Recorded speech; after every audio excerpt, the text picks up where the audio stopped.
2 minutes to air. Mr. Fillmore, Mr. Lawrence, Mr. Haywood, Ms. Sherwood, this is your 2-minute call. Mr. Fillmore, to places for audience warm-up. Good evening, ladies and gentlemen.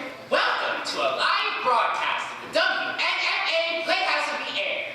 We're less than 2 minutes away from going live over the airwaves, which gives me just enough time to introduce to you the fine acting ensemble who will be presenting tonight's play. You know him from Dickie Dixon, Private Dick, and Cowpoke Romance. Playing Mr. Howard Koch and others in tonight's play, I give you Mr. J. Horetz.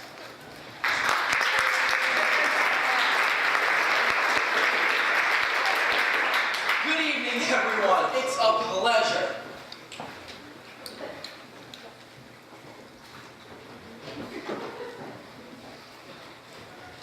You know our next little lady from Broadway's The Ugly Woman in the Cheap Fur Coat. And coming to you each week as Countess Blubitsky in Buckinghamshire Manor on another network, playing sound effects, wizards, oracles, and others in this evening's play. It is my thrill to bring you the always charming Miss Lana Shorewood.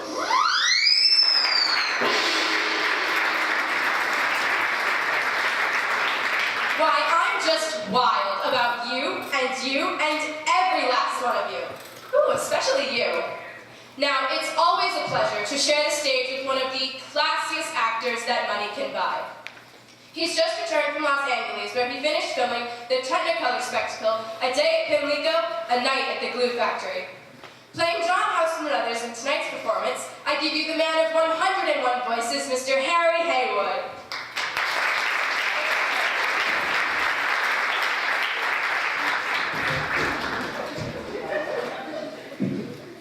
Hello, America, and hello, Mother. It is nothing but my absolute pleasure to give you one of your favorites and mine, host of the beloved daytime quiz show, Females Are Fabulous. Host of WNFA Playhouse of the Air, playing none other than Orson Welles himself. I give you, and please do be so kind as to give him back, Mr. Freddie Fillmore.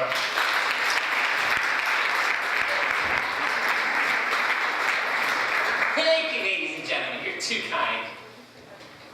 I'm getting the signal from our stage manager that will be on the air in 10 seconds. Thank you for coming and enjoy the broadcast. We're on the air in 5, 4, 3. WNFA Playhouse of the Air. Good evening, ladies and gentlemen. This is the WNFA Playhouse of the Air. I'm your host, Freddie Fillmore, here with you each and every week to present, by radio, the classics of literature, stage, and screen, as well as those headline-making, true life stories. Tonight, we present you with the latter, a reenactment of memorable scenes from one of the most fascinating events in recent history. For it was 10 years ago, during the final days of October 1938, that the Martians landed. Yes, you did indeed hear me correctly, ladies and gentlemen. 10 years ago, Mr. Orson Welles and the Mercury Theater on the Air brought listeners their unique adaptation of H.G. Wells' science fiction classic, The War of the Worlds. And with it, history was made. To say the broadcast in question caused a bit of a stir would be a gross understatement. For the program and its aftermath have been duly noted as one of the most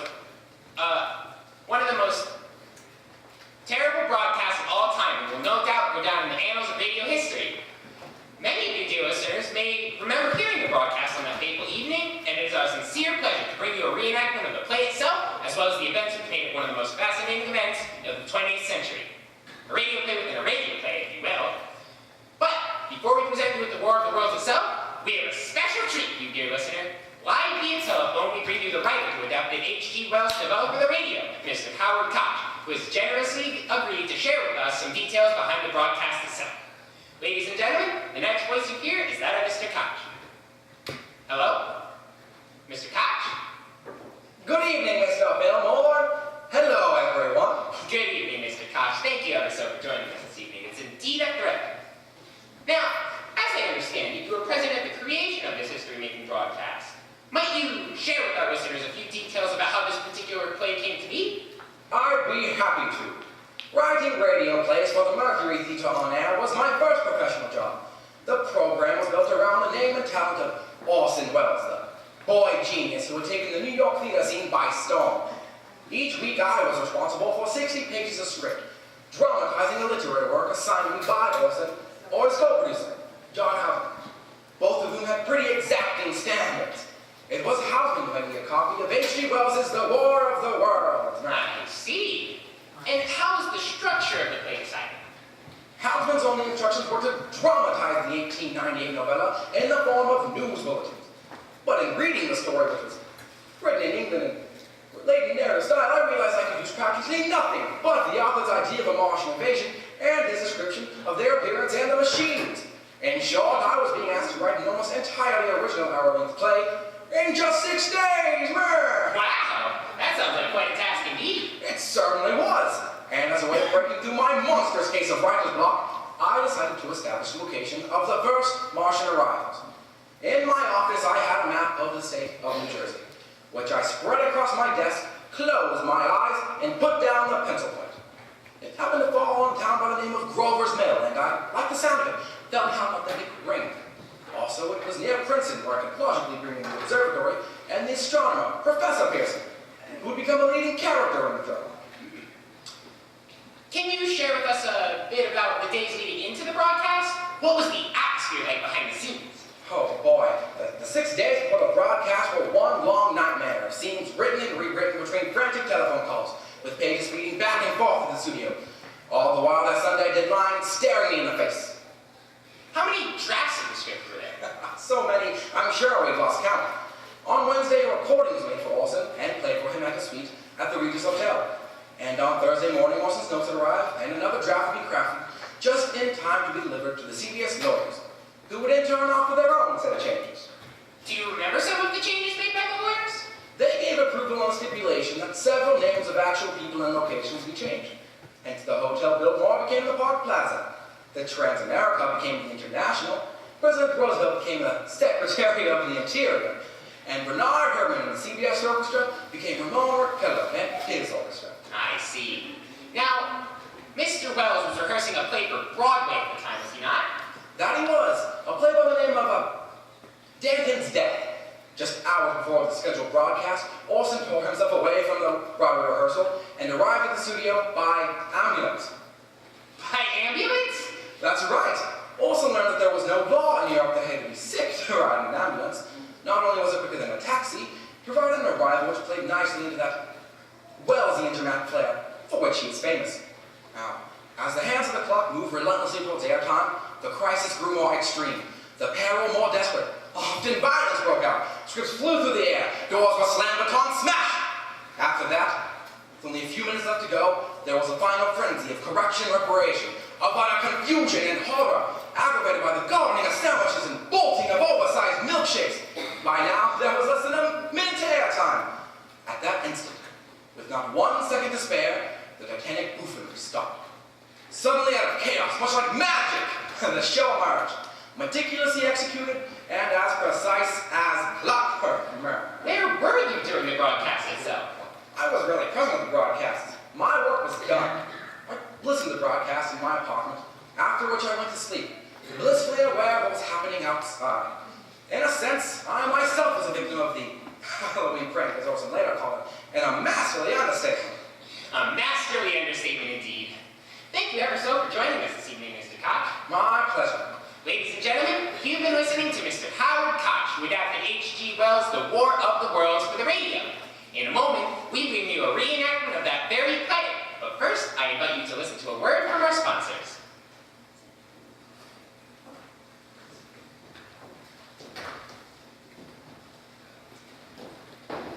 Torrential rains, deafening thunderclaps. The howling winds of a hurricane. Brutal blizzards of blinding snow. Devastating earthquakes weaving a canyon of death and destruction. Yes, sirree, Mother Nature's quite a busy gal, and whether she's planning to strike you down with a bolt of lightning or bury you under an avalanche of snow, not to worry, for all American brands have got you covered. From umbrellas to every color of the rainbow to flare guns and chainsaws. All American products will get you through whatever weather Mother Nature has got up her sleeves. Not so fast. You've got nothing to fear, for all American brands have got you covered. Write away for your 600-page complimentary letter today. You'll be glad you did. Be a proud American with all American brands.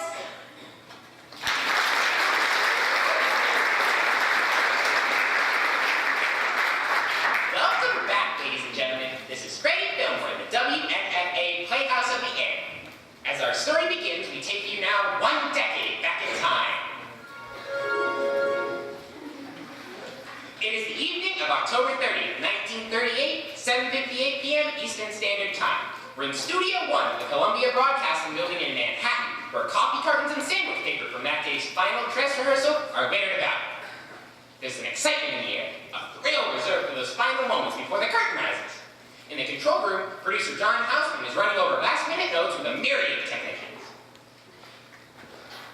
Now, gentlemen, are we certain the cue line on page 12 will come in precisely at the time we discussed? Yes, Mr. Houseman. 12 minutes into the second. Excellent. Orson and I are counting on you. Now, let's review the handful of last-minute changes. On the floor of the studio, as the cast prepares to go on the air, we hear composer and conductor Bernard Herrmann tuning up the Mercury's orchestra.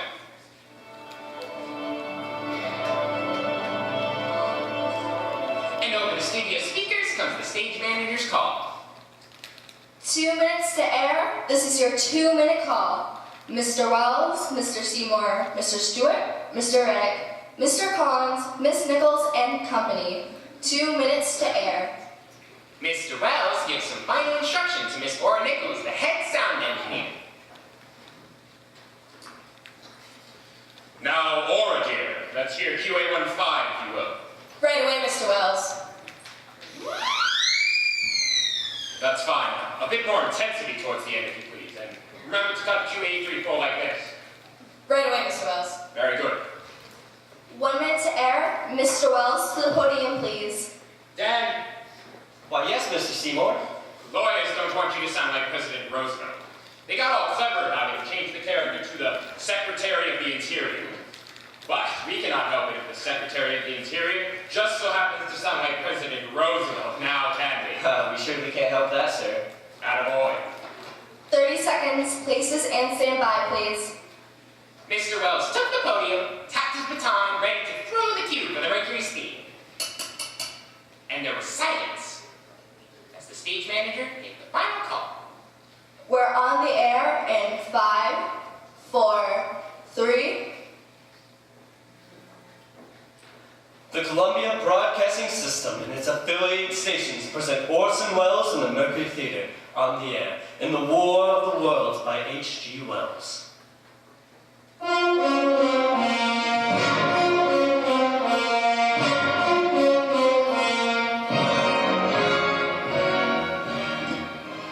Ladies and gentlemen, the director of the Mercury Theater and the star of these broadcasts, Orson Welles.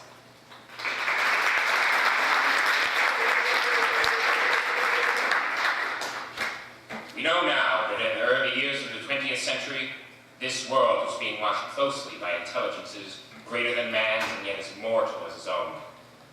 We know now that as human beings busied themselves about their various concerns, they were scrutinized and studied, perhaps almost as narrowly as a man with a microscope might scrutinize the transient creatures which swarm and multiply in a drop of water. With infinite complacence, people went to and fro over their various concerns, serene in the assurance of their dominion over this small spinning fragment of solar driftwood, which by chance or design, man has inherited out of the dark mystery of time and space. Yet across an immense ethereal gulf, minds that are as our minds as ours are to the beasts in the jungle.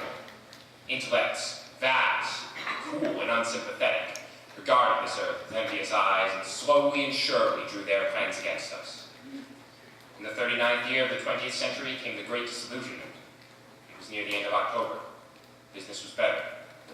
The war scare was over. More men were back at work. Sales were picking up. On this particular evening, October 30th, the Crossley service estimated 32 million people were listening on the radios. For the next 24 hours, not much change in temperature.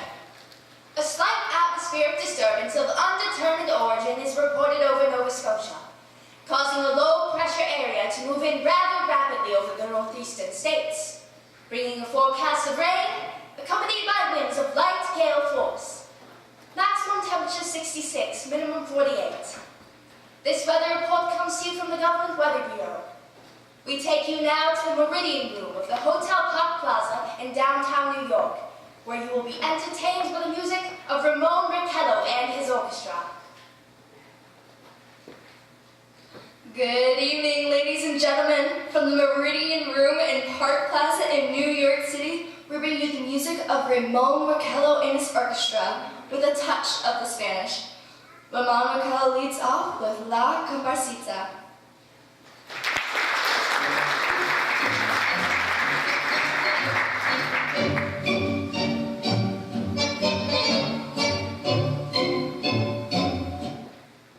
Ladies and gentlemen, we interrupt our program of dance music to bring you a special bulletin from the Intercontinental Radio News.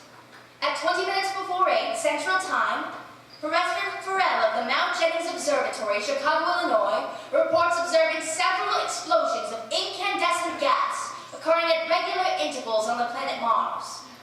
The spectroscope indicates the gas to be hydrogen and moving towards the Earth with enormous velocity. Professor Pearson of the observatory at Princeton confirms Farrell's observation and describes the phenomenon as, quote, like a jet of blue flame shot from a gun, unquote. We now return you to the music of Ramon Riccello, playing for you in the Meridian Room of the Park Plaza Hotel, situated in downtown New York.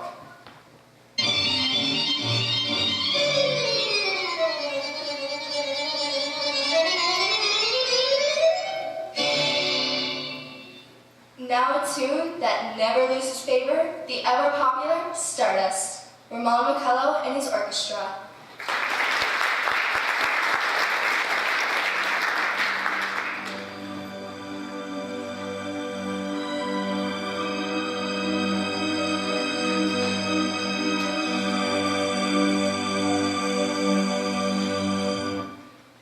Ladies and gentlemen, following on the news given in our bulletin a moment ago, the Government Meteorological Bureau has requested the large observatories of the country to keep an astronomical watch on any further disturbances occurring on the planet Mars. Due to the unusual nature of this occurrence, we have arranged an interview with noted astronomer Professor Pearson, who will give us his views on the event. In a few moments, we will take you to the Princeton Observatory at Princeton. We return you until then to the music of Ramon Riccello and his orchestra.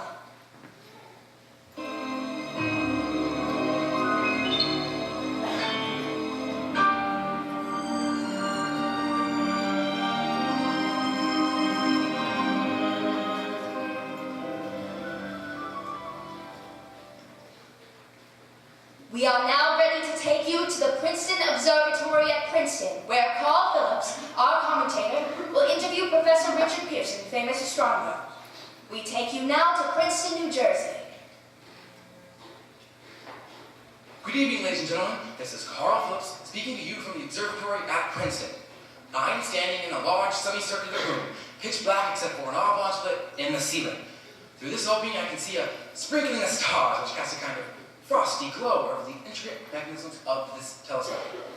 Professor Pearson stands directly above me on a small platform peering through a giant lens. I ask you to be patient, ladies and gentlemen, during any delay which may arise during our interview. As at this moment, he's in ceaseless touch with the heavens, and may be interrupted by a telephone or other communications.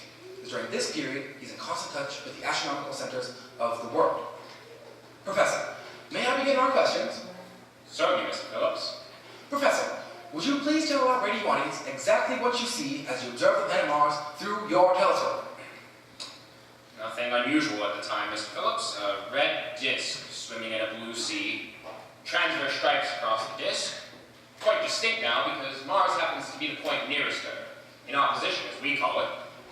In your opinion, what do these transverse stripes signify, Professor Pearson? Not canals, I can assure you, Mr. Phillips. Although that is the popular conjecture among those who imagine Mars to be inhabited. From a scientific viewpoint, the canals are merely as a result of atmospheric conditions peculiar to the planet. Well, then you're quite convinced as a scientist that living intelligence, as we know it, does not exist on the planet Mars. I'd say the chances against it are 1,000 to 1. And yet, how do you account for those gas eruptions occurring on the surface of the planet at regular intervals? Mr. Phillips, I cannot account for it. By the way, Professor, for the benefit of our listeners, how far is Mars from Earth? Approximately 40 million miles. Well, that seems a safe enough distance. Just a moment, please. Someone has handed Professor Pearson a message. While he reads it, let me remind you that we are speaking to you from the observatory at Princeton, New Jersey, bringing you a special interview with noted astronomer, Professor Pearson. Just a moment, please. Professor Pearson has passed me a message which he has just received. Professor, may I read the message to the listening audience? Yes, Mr. Phillips. Ladies and gentlemen, I shall read you a wire addressed to Professor Pearson from Dr. Gray of the National History Museum, New York. 9:15 p.m. Eastern Standard Time. Seismograph registered shock of almost earthquake intensity occurring within a 20-mile radius of Princeton. Please investigate. Signed, Lord Gray, Chief of Astronomical Division.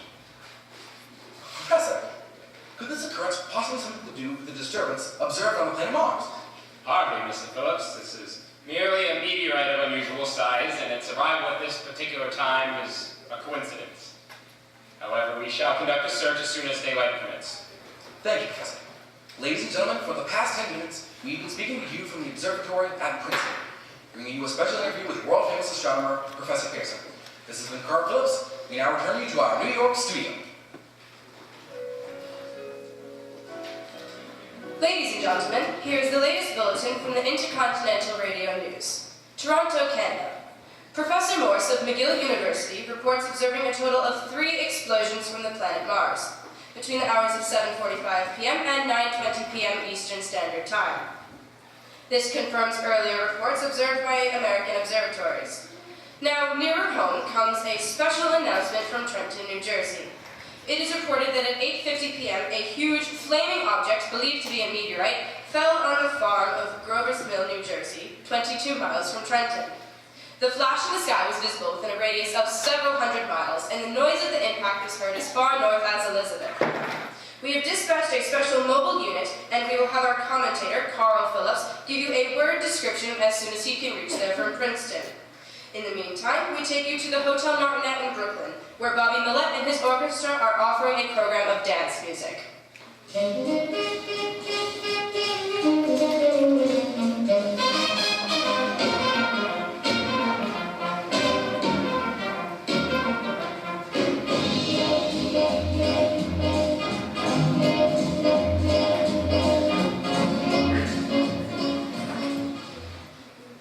We now take you to Grover's Mill, New Jersey. Ladies and gentlemen, this is Carl Phillips again at Willow Farm, Grover's Mill, New Jersey. Professor Pearson and I made the 11 miles from Princeton in 10 minutes. Well, I hardly know where to begin. To paint you a word picture of the strange scene before my eyes, like something out of modern Arabian Nights. Well, I just got here. I haven't had a chance to look around yet. Yes, I guess that's it. I guess that's the thing buried in front of me in a vast pit, and it must have struck with terrific force. The ground is covered with splinters of a tree. It must have struck on its way down. What I can see of the object itself doesn't look very much like a meteor. At least not the meteors I've seen. It has a diameter of about... What would you say, Professor Pearson? What's that? What would you say? What is the diameter? About 30 yards. About 30 yards. The metal on the sheath is... Well, I've never seen anything like it. It's sort of yellowish-white color. Computer spectators are not pressing close to the object, in spite of efforts of police to keep them back. They're getting in front of my line of vision. Would you mind sitting to one side, please? One side there. One side. While the policeman puts the crowd back, here's Mr. Wilmot, owner of the farm here. He might have some interesting facts to add. Mr. Wilmot, would you please tell the radio audience as much as you remember of the rather unusual visitor that dropped in your backyard? You want me to speak on that? Step closer, please. Ladies and gentlemen, this is Mr. Wilmot. Well, I was listening to the radio. Closer and louder, please. Pardon me? Louder, please, and closer. Yes, sir. While I was listening to the radio, kinda halfways, that professor fellow was talking about Mars, and I was listening to the radio. Yes, Mr. Wilmot. And then what happened? As I was saying, I was listening to the radio, kinda halfway. Yes, Mr. Wilmot. And then you saw something. No, not first off. I heard something. And what did you hear? A hissing sound, like this. Like a 4th of July rocket. And then what? I could have sworn I was sleeping and dreaming. Yes? I looked out my window, saw a greenish streak, and then... Zingo! Something smacked the ground and knocked me clear out of my chair. Well, you're fighting, Mr. Wilmot. I ain't quite sure. I guess I was kind of riled. Thank you, Mr. Wilmot. Thank you. Do you want me to speak some more? No. It's all right. It's all right. Okay. Ladies and gentlemen, you just heard Mr. Wilmot, owner of the farm here, but this thing has fallen. I wish I could convey the atmosphere, the background of this fantastic scene. Hundreds of cars are parked in the field in back of us. Police are trying to rope off a roadway to the farm, but it's no use. They're breaking right through. Cars had less than a normal spot on the pit where the objects half buried. Some of the more daring souls are now venturing to touch the thing. Their silhouettes stand out against the metal sheen. Hey, let me get through. One man wants to touch the thing. He's having a ride with the policeman. The policeman wins.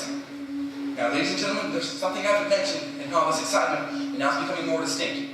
Perhaps you've caught already on your radio. Listen. Do you hear it? It's a curious humming sound that seems to come from inside the thing. I'll move the microphone nearer. Now we're not more than 25 feet away. Can you hear it now? Oh, Professor Pearson! Yes, Mr. Phillips? Can you tell us the meaning of that scraping noise inside the thing? Possibly the unequal cooling of its surface. I see. Do you still think it's a meteor, Professor? I don't know what to think. The casing is definitely extraterrestrial, not found on this Earth. Friction with the Earth's atmosphere usually tears holes in a meteorite of this size, but as you can see, this is smooth and of cylindrical shape. Just a minute! Something's happening! Ladies and gentlemen, this is terrific! The end of the thing begins to rotate! It's being inflated off and everything is true. The thing must be hollow! She's moving all the things on spill. Get back there. It's red hot. The birds must send it. Get back there. Take the video spot. The top's loose. She's off. Ladies and gentlemen, this is the most terrifying thing I've ever witnessed! Wait a minute! Someone's going out of the whole top! Someone or something! I can see peering out of the black hole two luminous discs. Are they eyes? It might be a face. It might be. Oh. Good heavens, something's reaching out of the shadows like a great snake. And now it's another one and another that look like tentacles to me. There, I can see the body. It's large as a bat. It glistens like wet leather. But that face, oh, ladies and gentlemen, it's indescribable. I can hardly force myself to keep looking at it. Its eyes are black and lean like a serpent. Its mouth is V-shaped with saliva dripping from its lugubrious lips. They seem to quiver and pulsate. The crowd falls back now. This is the most extraordinary experience. I can't find words. I'll pull the microphone with me as I talk. I'll have to take a new position. I have to stop the description until I can take a new position. I'll be right back in a minute.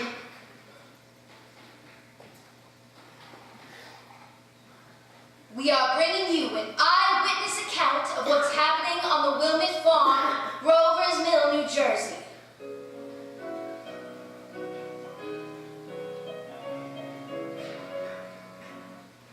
We now return you to Carl Phillips at Rovers Mill. Ladies and gentlemen, ladies and gentlemen, here I am in the back of a stone wall that adjoins Mr. Wilmot's garden. From here I can speak of the whole scene. I'll give you every detail as long as I can talk, as long as I can see. More state police have arrived. They're drawing up a cordon in front of the pit, about 30 of them. No need to push the crowd back now. They're willing to keep their distance. The captain is conferring with someone. We can't quite see who. Oh, yes, I believe it's Professor Pearson. Yes, it is. Now they've parted. The professor was around outside studying the object. Well, the captain and two policemen advance with something in their hands. I can see it now. It's a white handkerchief tied to a pole. A flag of truce. If you just know what that means. What anything means. Wait! Something's happening! Oh, shit, it's rising out of the pit! I can make out a smoking light against a mirror? What's that? It's a shit of flames in the mirror! And instantly turn the advancing men! Extract them at all! Good Lord, they're turning into flames! Now the whole field's caught on fire! Look, the wood, the barn, the gas station, the automobiles! It's spreading everywhere! It's squirting its way! About 20 yards to my right! Ladies and gentlemen, due to circumstances beyond our control, we are unable to continue the broadcast from Grover's Mill. Evidently, there is some difficulty with our field transmission. However, we will turn to that point at the earliest opportunity. In the meantime, we have a late bulletin in from San Diego, California. Professor Indelkoffer, speaking at a dinner of the California Astronomical Society, has expressed the belief that the explosions on Mars are undoubtedly nothing more than severe volcanic disturbances on the surface of the planet. We now continue with our piano interlude.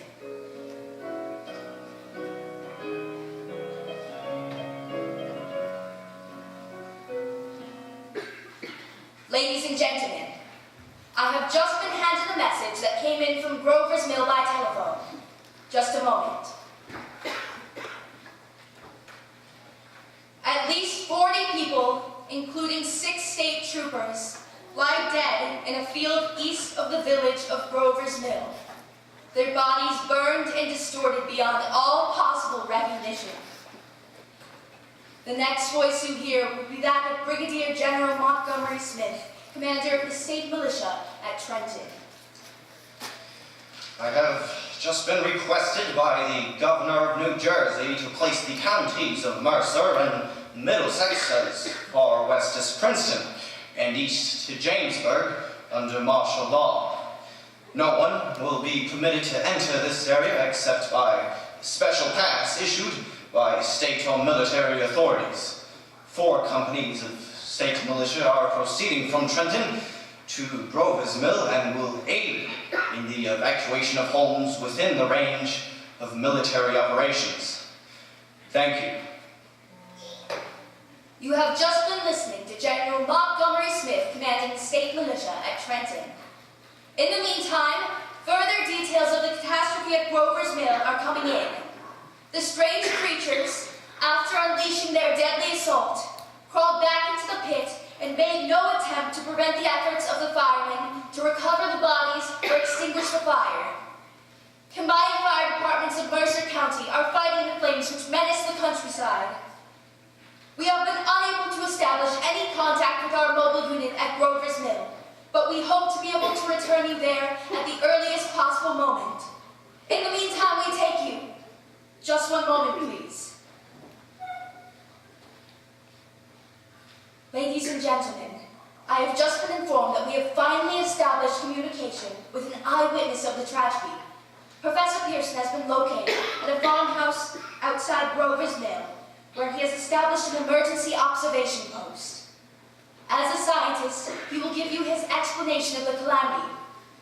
The next voice you hear will be that of Professor Pearson, brought to you by direct wire. Professor Pearson? Of the creatures in the rocket cylinder at Grover's Mill, I can give you no authoritative information either as to their origin, their nature, or their purposes here on Earth. Of their destructive instrument, I might venture some conjectural explanation. It is all too evident that these creatures have scientific knowledge far in advance of our own. It is in my guess that they are able to generate intense heat in a chamber of practically absolute non-conductivity. This intense heat they project in a parallel beam against anything they choose by means of a polished parabolic mirror of unknown composition, much as the mirror of a lighthouse projects a beam of light. That is my conjecture of the origin of the heat ray. Thank you, Professor Pearson. Ladies and gentlemen, here is a bulletin from Trenton. It is a brief statement informing us that the charred body of Carl Phillips has been identified in a Trenton hospital. Now here's another bulletin from Washington, D.C. Office of the Director of the National Red Cross reports 10 units of Red Cross emergency workers have been assigned to the headquarters of the state militia stationed outside Grover's Mill, New Jersey. Here's a bulletin from State Police, Princeton Junction. The fires at Grover's Mill and vicinity are now under control. Scouts report all quiet in the pit and no sign of life appearing from the mouth of the cylinder.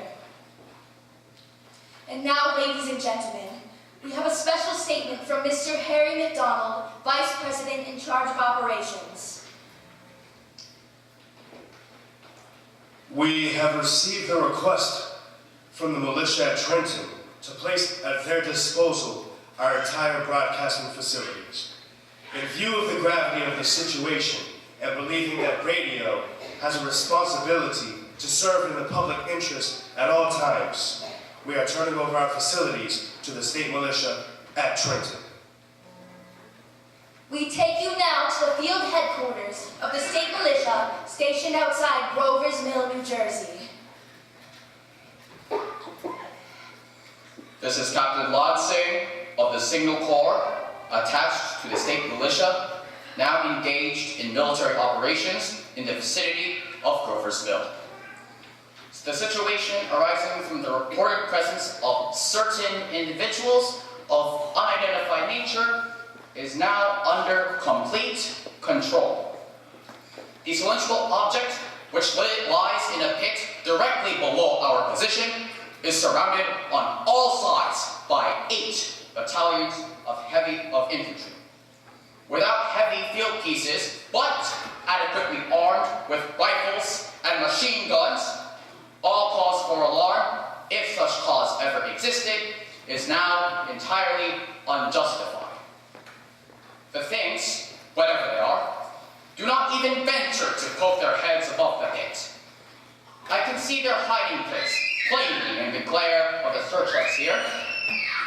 With all their reported resources, these creatures can scarcely stand up against heavy machine gun fire. Anyway, it's an interesting outing for the troops. I can make out their khaki uniforms crossing in front of the lights. It looks almost like a real war. There appears to be some slight smoke in the woods bordering the Millstone River. Probably fires started by campers. Well, we ought to see some action soon. One of the companies is deployed on the left flank. A quick thrust, and it will all be over. Now wait a minute. I see something on top of the cylinder. No, it's nothing but a shadow. Now the troops are on the edge of the Wilmeth farm. 7,000 armed men closing in on an old metal tube. Wait, that wasn't a shadow. It's something moving. Solid metal.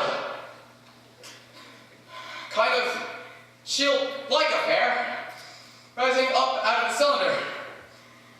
It's going higher and higher. Why, it's standing on legs. Actually, rearing up on a sort of metal framework. Now, it's reaching above the trees, and the searchlights are on it. Hold on. Ladies and gentlemen, I have a grave announcement to make. Incredible as it may seem, both the observations of science and the evidence of our eyes lead to the inescapable assumption that those strange beings who landed in the Jersey farmlands tonight are the vanguard of an invading army from the planet Mars. which took place tonight at Grover's Mill has ended in one of the most startling defeats ever suffered by any army in modern times. 7,000 men pitted against a single fighting machine of the invaders from Mars. 120 known survivors. The rest strewn over the battle area from Grover's Mill to Plainsboro, crushed and trampled to death under the metal feet of the monster or burned to cinders by its heat ray. The monster is now in control of the middle section of New Jersey and has effectively cut the state through its center. Communications lines are down from Pennsylvania to the Atlantic Ocean. Railroad tracks are torn, and service from New York to Philadelphia discontinued, except routing some of the trains through Allentown and Phoenixville. Highways to the north, south, and west are clogged with frantic human traffic.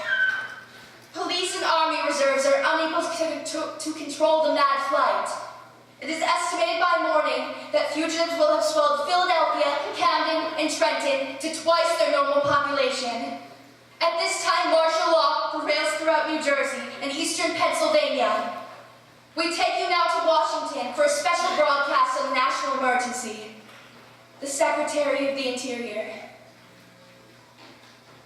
Citizens of the nation, I shall not try to conceal the gravity of the situation that confronts this country, nor the concern of your government in protecting the lives and property of its people. However, I wish to impress upon you, private citizens and public officials, all of you, the urgent need of calm and resourceful action. Fortunately, this formidable enemy is still confined to a comparatively small area, and we may place our faith in the military forces to keep them there. In the meantime, placing our faith in God, we must continue the performance of our duties, each and every one of us, so that we may confront this destructive adversary with a nation united, courageous, and consecrated to the preservation of human supremacy on this earth. I thank you. You have just heard the Secretary of the Interior speaking from Washington. Bulletins too numerous to read are piling up in the studio here. We are informed the central portion of New Jersey is blacked out from radio communication due to the effect of the heat ray upon power lines and electrical equipment. Here is a special bulletin from New York. Cables received from English, French, German scientific bodies offering assistance. Astronomers report continued gas outbursts occurring at regular intervals on the planet Mars. Majority voice opinion that enemy will be reinforced by additional rocket machines. Attempts made to locate Professor Pearson, who has observed Martians at close range. It is feared he was lost in recent battle. Langham Field, Virginia. Scouting planes report 3 Martian machines visible over treetops, moving north towards Somerville, with population fleeing ahead of them. Heat ray not in use. Although advancing at express train speed, invaders pick their way carefully. They seem to be making conscious effort to avoid destruction of cities and countryside. However, they stop to uproot power lines, bridges, and railroad tracks. Their apparent objective is to crush resistance, paralyze communication, and disorganize human society. Here's a bulletin from Basking Ridge, New Jersey. Coon hunters have stumbled on the second cylinder, similar to the first, embedded in the Great Swamp, 20 miles south of Morristown. Army field pieces are proceeding from Newark to blow up second invading unit before cylinder can be opened and fighting machine rigged. They are taking up position in the foothills of the Watching Mountains. Another bulletin from Langham Field, Virginia. Scouting planes report 3 enemy machines increasing speed northward, kicking over houses and trees in their evident haste to form a conjunction with their allies south of Morristown. Machines also sighted by telephone operator east of Middlesex within 10 miles of Plainfield. Here's a bulletin from Winstonfield, Long Island. Fleet of RV bombers carrying heavy explosives flying north in pursuit of enemy. Scouting planes act as guides. They keep speeding enemy in sight. Just a moment, please. Ladies and gentlemen, we've run special wires to the artillery line and adjacent villages to give you direct reports in the zone of the advancing enemy. First, we take you to the battery of the 22nd Field Artillery, located in the Watching mountains. Range, 32 meters. 32 meters. Projection, 39 degrees. 39 degrees. Fire. 140 yards to the right, sir. Shift range, 31 meters. 31 meters. Projection, 37 degrees. 37 degrees. Fire. A hit, sir. We got the tripod of one of them. They've stopped. The others are trying to repair it. Quick at the range. Shift, 30 meters. 30 meters. Projection, 27 degrees. 27 degrees. Fire. I can't see the land shells, sir. They're letting off smoke. What is it? A black smoke, sir, moving this way. Lying close to the ground, it's moving fast. Put on gas mask. Get ready to fire. Shift, 24 meters. 24 meters. Projection, 24 degrees. 24 degrees. Fire. Still can't see, sir. The smoke's coming nearer. And get the range. 23 meters. 23 meters. 23 meters. Projection, 22 degrees. 22 degrees.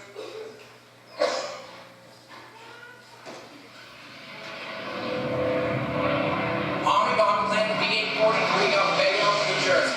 Lieutenant Vogt to commanding 8 bombers, reporting to Commander Fairfax, Langham Field. This is Vogt, reporting to Commander Fairfax, Langham Field. Enemy tripod machines now in sight. Reinforced by 3 machines from the Morristown cylinder, 6 altogether. 1 machine already crippled, believed hit by Army gun in Watching Mountains. A heavy fog came closely near, extreme density, nature unknown. No sign of heat ray, enemy now turns east across the Passaic River into the Jersey marshes. Another straps the Bluesky Skyway. Evident objective is New York City. They're pushing down the Hopkins Power Station. The machines are close together now and we're ready to attack. 1,000 yards over the first. 800. 600. 400. 200. There they go, the giant rays! Green flash, the spray, the flame! 2,000 feet, guns are giving out, no chance to release bombs, only one thing left. Jump on them, lay it all! We're not down the first one, now the engine's gone! Hey!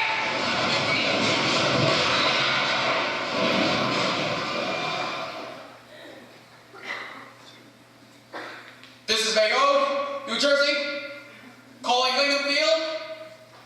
This is Bayonne, New Jersey, calling Langham Field. Come in, please. This is Langham Field. Go ahead. 8 Army bombers in engagement with enemy tripod machines over Jersey Flats. Engines incapacitated by heat ray. All crashed. 1 enemy machine destroyed. Enemy now discharging heavy black smoke in direction of... This is Newark, New Jersey. This is Newark, New Jersey. Warning. Poisonous black smoke pouring in from Jersey marshes. Reaches South Street. Gas mask useless. Urge population to move into open spaces. Automobiles use routes 7, 23, 24. Avoid congested areas. Smoke now spreading over Raymond Boulevard. 2X2L calling CQ. 2X2L calling CQ. 2X2L calling 8X3R. Come in, please. This is 8X3R. Coming back at 2X2L. How's reception? How's reception? Kay, please. Where are you, 8X3R? What's the matter? Where are you?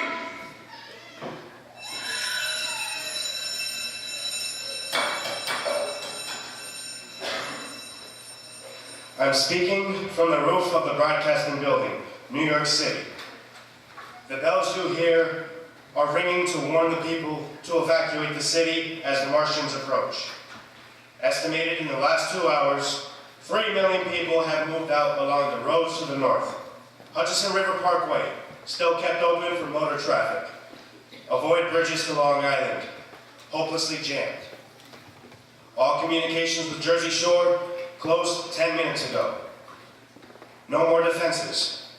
Our army wiped out. Artillery, Air Force, everything wiped out. This may be the last broadcast. We'll stay here till the end. People are holding services below us in the cathedral.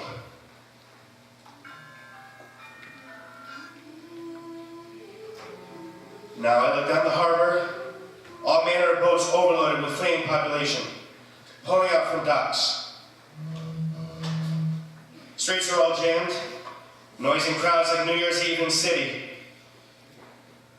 Wait a minute. Enemy now in sight above the Palisades. Five great machines. First one is crossing the river.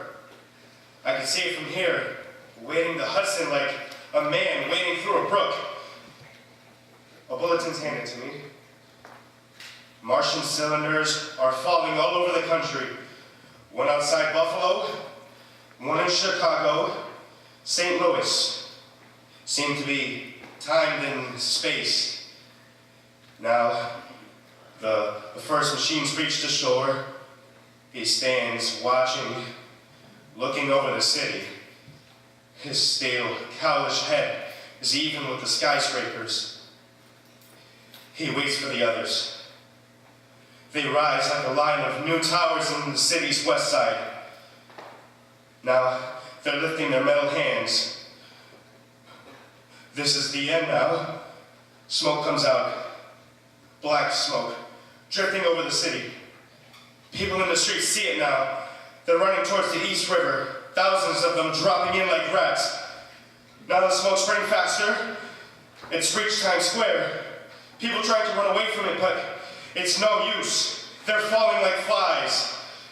Now the smoke's crossing 6th Avenue, 5th Avenue, 100 yards away. It's 50 feet.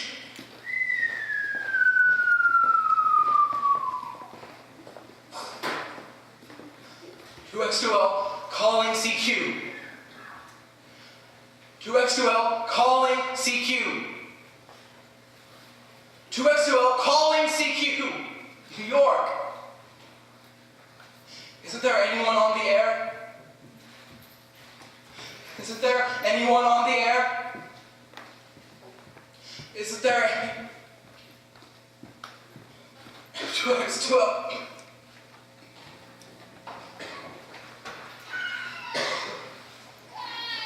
You are listening to a CBS presentation of Orson Welles and the Mercury Theatre on the Air, an original dramatization of The War of the Worlds by H.G. Wells. The performance will continue after a brief intermission. This is the Columbia Broadcasting System.